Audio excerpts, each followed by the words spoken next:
just on for a short period of time, something's happening and then off. Ligaments are mostly on or mostly off tension? Mostly on. So if we take a ligament and put it on too much tension, yes, that'll be painful, it's pathologic, but it's going to be very sore if it's unstable, if it's wobbly, or more wobbly than it should be. The muscles, the opposite, as a generalization. So what I do is I said here, here, here, here, and you said this spot here. And I make an assumption, and we'll do this when we talk about, some spinal mechanics tomorrow. The assumption is if this is really the painful spot, and the supraspinous ligament and the intraspinous ligament, if this is really painful, the assumption is that this segment might be bent backward, this segment might be bent forward. It might not be, but we have to have an assumption where we're going to start with mechanics, either from doing a static exam or doing something mobile. And at some point we're going to want to know, is something... Therefore you feel that space has shrunk in some way, right? Decreasing space. Here's a preview. Spinal space. ERS, left. Eraser? Yeah. Anything on the floor there? There's a tissue right here. Oh, I can get an eraser, but... Tissue, no, it would take longer. Thank you. Two abilities I don't have. The ability to catch something that somebody throws at me, or when I throw something into the trash can, I always have to walk over and pick it up and put it in the can. So now I'm more just able to embrace what a loser I am, and I just walk over to the trash can and put it in the first time. Saving the step of having to pick it up and put it in. I must have had the skill at one time, but I sure as hell don't have it anymore. Okay, so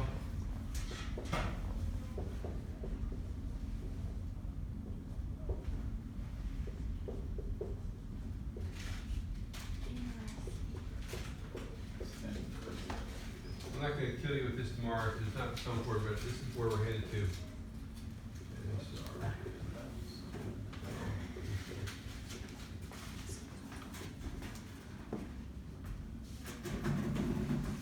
Just when I was going to school, they had just made this convention that this is how we should note how segments are going in the thorax and the lumbar spine. The cervical spine, which we're going to do tomorrow because it's easy, and I would like you to practice it between now and when we see each other again. And you'll get a lot of the ideas down and we can just go very fast. Cervical spine is a unique place because we don't actually have a lot of options. But in the thorax and the lumbar, these are all options. We can have a segment that is extended and rotates and side bends to the same side. This is the notation we were told that we're all going to use in school. And what I end up seeing actually in the little bit of osteopathic literature that there is they end up doing it this way because no one pays attention to what we were supposed to learn in school. If something is extended and has a sagittal plane component, a segment prefers to go into extension, or it's stuck in extension, or it's restricted in flexion. Those words all mean the same thing. Properly, we were told to say that it is in extension. If it's in extension, then rotation and side bending should occur to the same side. This becomes a problem when that segment is stuck in extension, and that's our diagnosis, T5 and ERS left. This lack of notation, this implies this. That's what we're supposed to know. That rotation and side bending occur to the same side when there's a sagittal plane component. Sagittal plane is this. You flex and extend in a sagittal plane. Okay? This doesn't have a sagittal plane component, meaning that the segment is not flexed, it's not extended.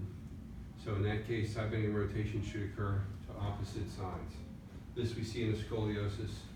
Scoliosis is a combination of NSR segments. This is all in a theoretical and 90% practical world, because sometimes you won't see this. And we'll talk more about it tomorrow. So when we're looking for a single segment lesion, often we're looking for the one segment to treat.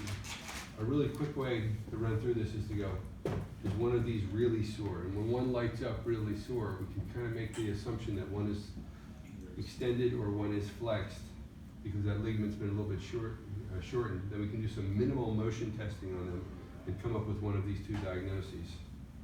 This should be apparent as a scoliosis, and we're told to treat the apex of the curve. That's the science of it. So just to clarify, in your languaging, the extended vertebra is the one that's forward. The one that you erased. Forward? You know, you said one is... This is backward bend if you want to use old language. No, in the picture that you had up before, you said either one is This is the, forward or one is this is backward. One is flexed, one this is the logic, okay? You go, this is really painful.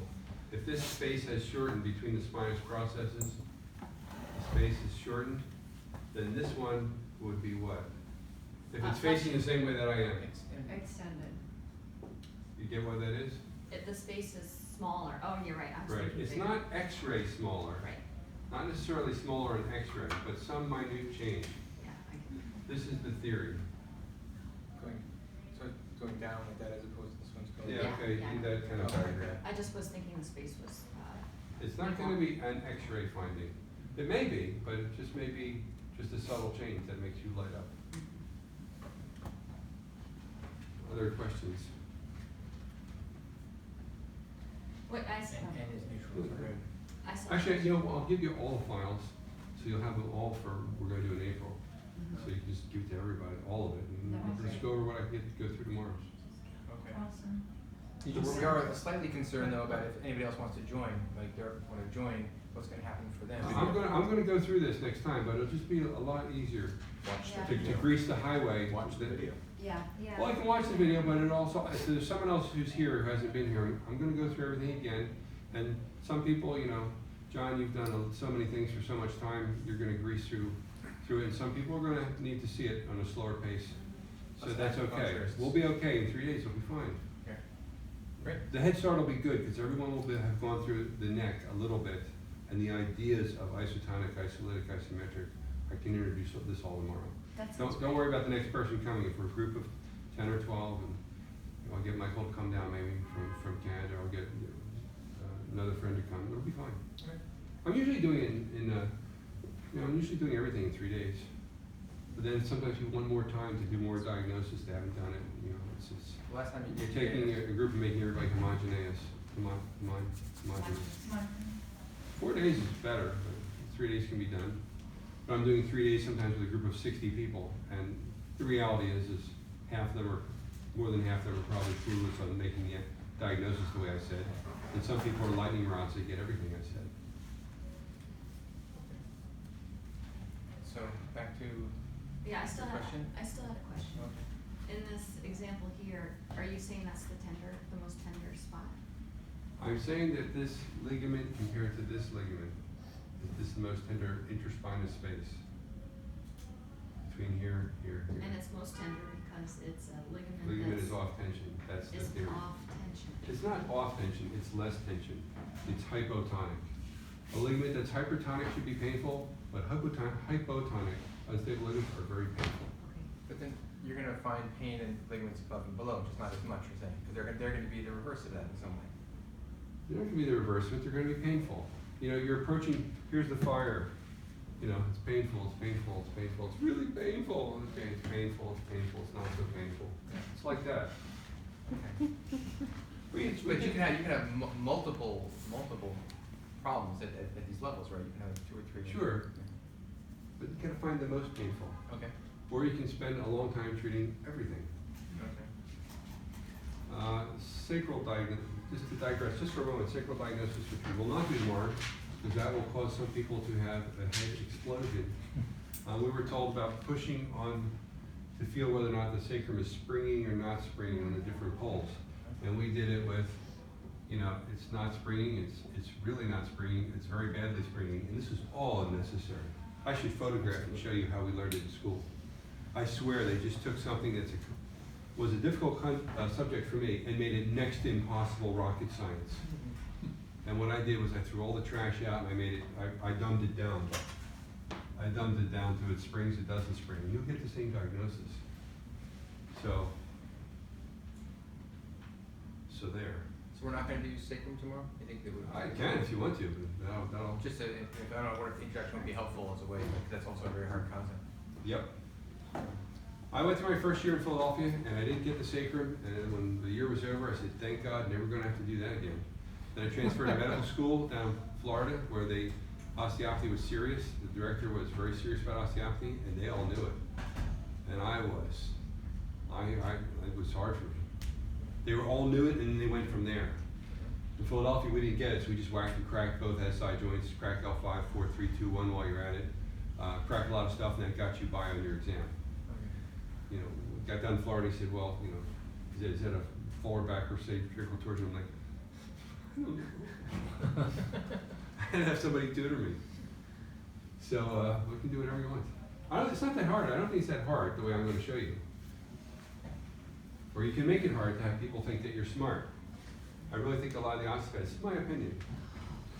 It's my opinion based on a lot of osteopaths that I know in the academic world. I've met some really brilliant people in the academic world that are really worthy of respect.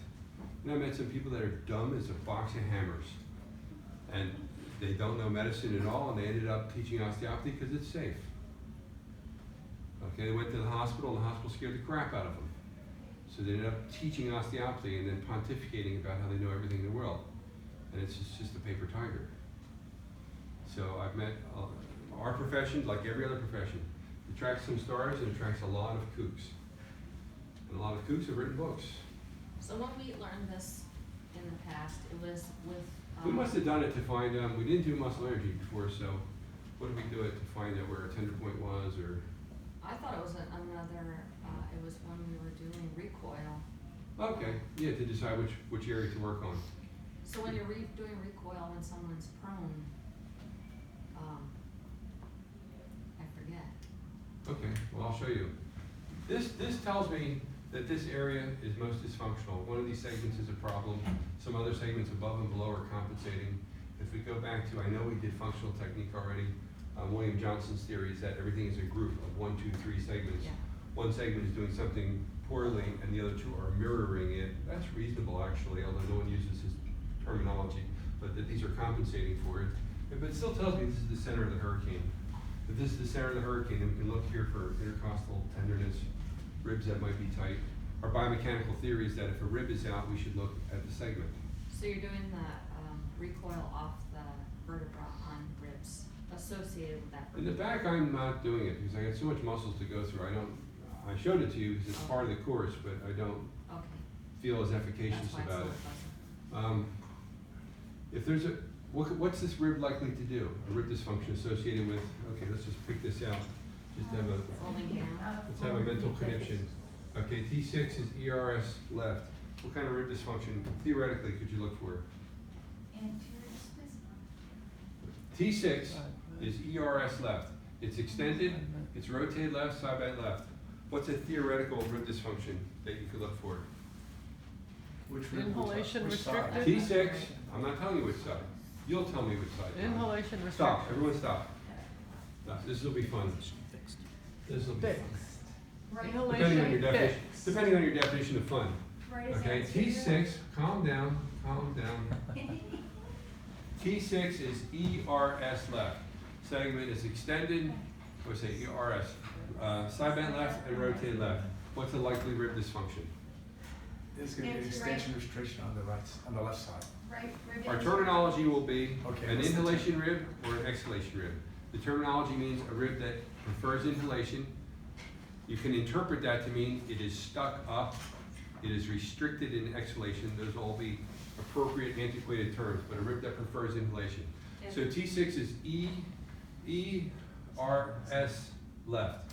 What's the most likely rib dysfunction based on only that information? Inhalation Inhalation on the right. Restricted and Who says exhalation on the inhalation rib? Raise your hand. on the left. Who says exhalation rib? On the left or On the right? left. Oh, he's saying which is dysfunctional. I didn't say left. I said who says inhalation rib? I saw hands. Who says exhalation rib? Rib that's going down. Okay. You see that the rib Right rib. Okay. extended segment. Now rethink your model. Yeah. Inhalation rib. Okay. This is all theoretical, but theoretical can carry us to 85–90% of it. That's how we use it. So we can say inhalation rib. Which one? On the left or the right? Left. Right. We go. Left or right? Right. Left, the left one. Inhalation right. Inhalation right. Your choices are the left, the right, Left. Or by both, Both. both, Left for or, inhalation and right for. or, None. oh God, please help me seek the answer. These are your choices. I was Left. choice D on most of my exams for things I didn't know. Left. Theoretically, we can add another little motion to ribs, not the first rib and not the caliper ribs. But we can say that when you take a breath in, this I think we talked about in counterstrength. We said that ribs Some people believe this, some people do not. That the ribs take a little bit of a glide anteriorly when they go into inhalation, and they take a little bit of a glide posteriorly when they go into exhalation. That's how we accounted for our posterior tender points for ribs that are stuck down, and that's how we counted for these types of tender points for ribs that are stuck up. Now, if you have that information, okay, we say inhalation rib, left and right. Inhalation left, Which exhalation one has right. gone more anteriorly? Right. Right, Right. The right. it's exhalation. So if you were taking an osteopathic exam from one of the difficult people that I had to learn from, the answer would be right rib 6 inhalation. That would be your choice. Right rib 6 inhalation. Now let's take the other example. FRS. Let's take FRS right. What's the dysfunction? Inhalation rib or exhalation rib? Who says? Exhalation. Everyone says exhalation. Flexion. ERS right. Which one? Left one or right one? Left. Which one has gone posterior? The right. The right. Putting all your emotions that are supposed to be together. But it is going to be what you find. You find the other ribs a problem, that's what you treat. Our biomechanical model that we'll talk about in April, there's several different ways we can look at this, but one way we'll look at it is if we're told if there's a rib problem, treat the segment first. Rib motion should be secondary to that. Whack and crack the segment, do muscle energy, do something to the segment, that should be okay. If you have a group dysfunction, you have a group of ribs that are stuck up.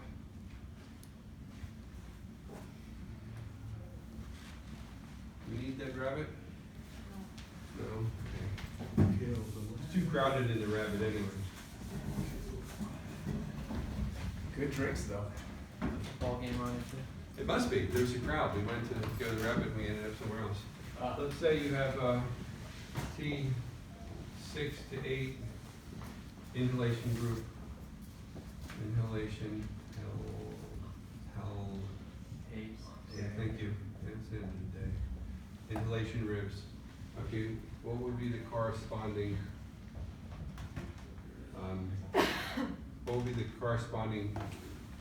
what do you expect T6, 7, and 8 are doing? Extension. Are they in extension, are they in flexion, or are they neutral? Oh, that's neutral.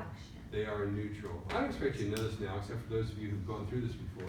We would say this group is probably T6 to 8 is probably NSR, probably a neutral group, because this is going to go with a scoliosis, probably. NSR, what is it? NSR right or left? They're opposite one another. Side bend rotation, but I don't know. So let's just say if these were an inhalation, we have a group going up like that. So it's gonna be T6 to 8. side bend left, So you want rotate something right. that is, you want something that is rotated to the left. Rotated to the left. So this is in theory what we could find. Maybe it's not that, but this is what you looked at, and then what you would look to treat biomechanically is you're supposed to treat T7, with all that group. Which, if you're going to do a rib treatment, just some more thinking, just to get your juices going. You have rib 6, 7, 8 are inhalation. You're going to treat one rib. John, which one would it be? Inhalation. Martine says 6. Inhalation, it would be, No, yeah, no. it would be 6, it'd be the lowest one, the key You rib. say 6? No, no, Why are you pointing down and saying, Oh, no, it's the lowest, whatever, the lowest rib, Lowest rib. yeah. okay. Eight. Oh, that's right. All right, ignore me. Yeah. Just ignore me, back me up. 8, yeah. We have Yeah, a the little Yeah, irritation thing we're going good, here. we're good. My brain is toast. Get the lowest one. Lowest rib. That's correct. Everybody see why that is? Yes. You have a group of ribs, just follow me. You have a group of ribs that are Lumpy. all my fingers going like this. And we're saying the group is stuck up. If I treat this one, does this do anything for these lower ones? No. The theory is I need to release this one so that everything can move. So if we say that all the ribs are down, which one are you treating? Top. The one that's up. Yeah, so this is good. What else? What else do you want to talk about? Just in general, these moving group. well in his chest area? Hold on, go ahead. Was it moving well, like in his chest, or was it moving well? It's a like, group. in- It's a see group. it? Who's So that, it's- the guys on the So it board? doesn't fall. Hey, but that, what would you do? What were you doing? It's Just not to get some one more vertebrae movement in extended, the- it's a in group the, extended. So okay. that is You know, in his indicative of a chest, in his scoliosis. area. What are you doing? You putting So your it's hands new- on both New